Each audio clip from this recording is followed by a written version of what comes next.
ప్రముఖ సినీ నటి శ్రీమతి సంగీత గారి ప్రారంభించారు. IVF చికిత్సలో 25% భారీ discount, free doctor consultation, free ultrasound scan. 49 అంటే సంతానం, 49 అంటే సంతోషం. అందరికీ నమస్కారం. వరదొచ్చినా బురదొచ్చినా ఆఖరికి కరోనా మహమ్మారి ప్రపంచం మీదకి వచ్చిన దానికి కారణం జగన్మోహన్ రెడ్డి గారే అని చంద్రబాబు నాయుడు గారు మాట్లాడడం చూస్తూ ఉంటే ఈ మధ్య వారికి చేదస్తం కాస్త ఎక్కువైంది అనిపిస్తూ ఉంది. కురుస్తున్న వర్షాలు తెలుసు, అదేవిధంగా కట్టెలు తెచ్చుకున్న కృష్ణానది తెలుసు. అయినా సరే విజయవాడ మునిగే వరకు ఏ వాగులు ఎక్కడున్నాయో మాత్రం చంద్రబాబు నాయుడు గారికి కానీ కూటమి ప్రభుత్వానికి కానీ తెలియదు.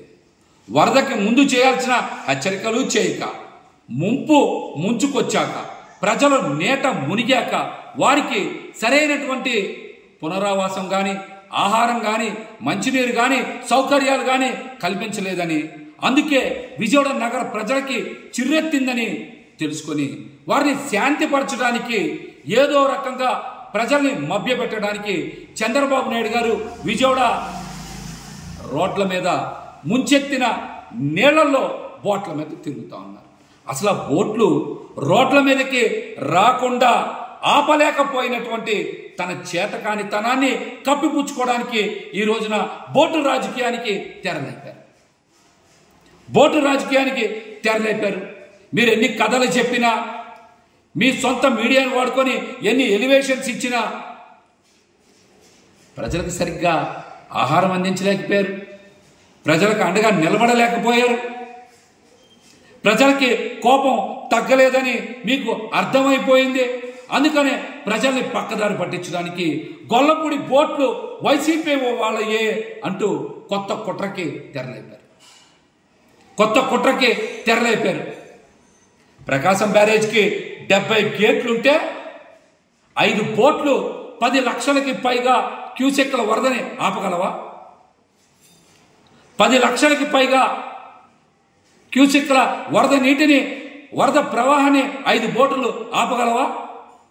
ఎవడైనా సరే బోట్లను వదిలేటప్పుడు పార్టీ రంగులు వేసుకొని ఎవరు వదులుతారా? ప్రకాశం బ్యారేజ్కి అడ్డంగా పెట్టాలనుకుంటారా? ఇలాంటివి 40 ఏళ్ల క్రితం రాజనాల సినిమాలో విలనిజం చేస్తే,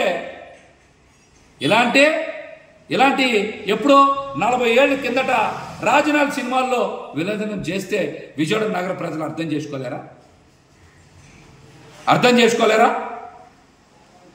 అసలు మీరు మత్స్యకారులకు కానీ, బోటు నిర్వాహకులకు కానీ ప్రభుత్వం ముందస్తు సమాచారం ఇచ్చుంటే వాళ్ళు కూడా అప్రమత్తం అయ్యేవాళ్ళు. అసలు బోట్లు కొట్టుకొచ్చే పరిస్థితి ఉండేదా? అసలు ముందస్తు సమాచారం ఇవ్వడంలో ప్రభుత్వం కానీ, అదేవిధంగా జలవనరుల శాఖ మంత్రి నిమ్మల రామానాయుడు గారి వైఫల్యం కానీ స్పష్టంగా కనబడట్లేదా? నువ్వు ముందస్తు సమాచారం ఇచ్చుంటే మత్స్యకారులు కానీ, బోటు యజమానులకు కానీ సరైన సమాచారం ఇచ్చుంటే ఈ రోజున ఎటువంటి పరిస్థితి వచ్చేదా?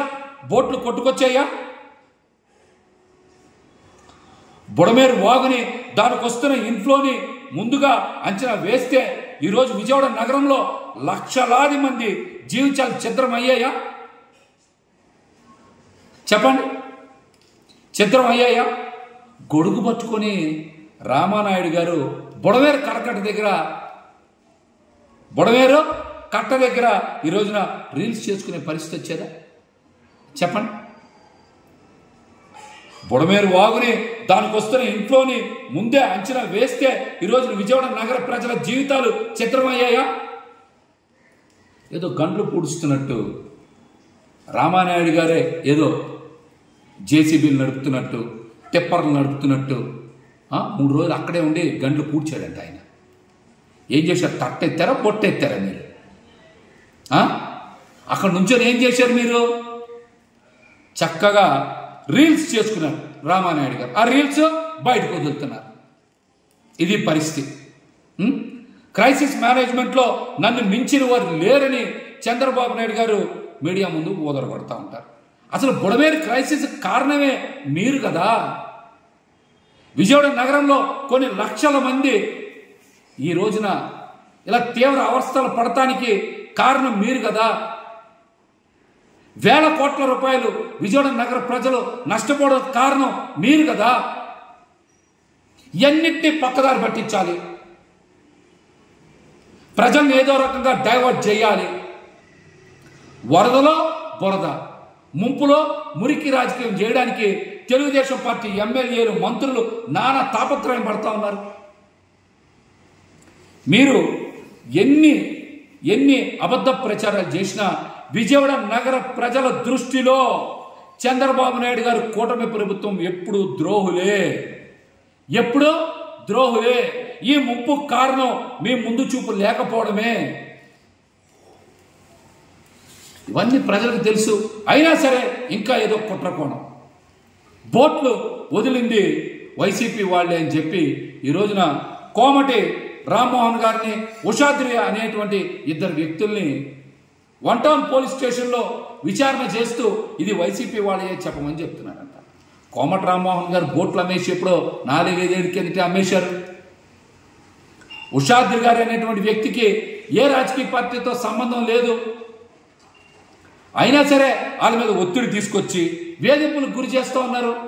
అట్లాంటి వేధింపులకు గురి చేసి ఒత్తిడి చేస్తున్నటువంటి పోలీసు అధికారుల్ని ఖచ్చితంగా కోర్టు ముందు నిలబెడతాం. న్యాయపరమైనటువంటి చర్యలకి వెనకాడబోమని వైఎస్ఆర్సీ కాంగ్రెస్ పార్టీ తరఫున ఇప్పటికే స్పష్టం చేశారు. మేము కూడా అదే చెప్తా ఉన్నాం. మీరు వేధింపులు ఆపాలి.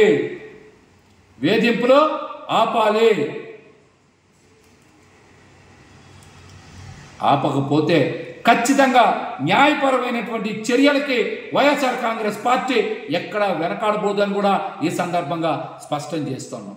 మీరు కుట్రలు చేయబాకండి. మీరు విజయవాడ నగరం ప్రజలు సర్వస్వం కోల్పోయారు.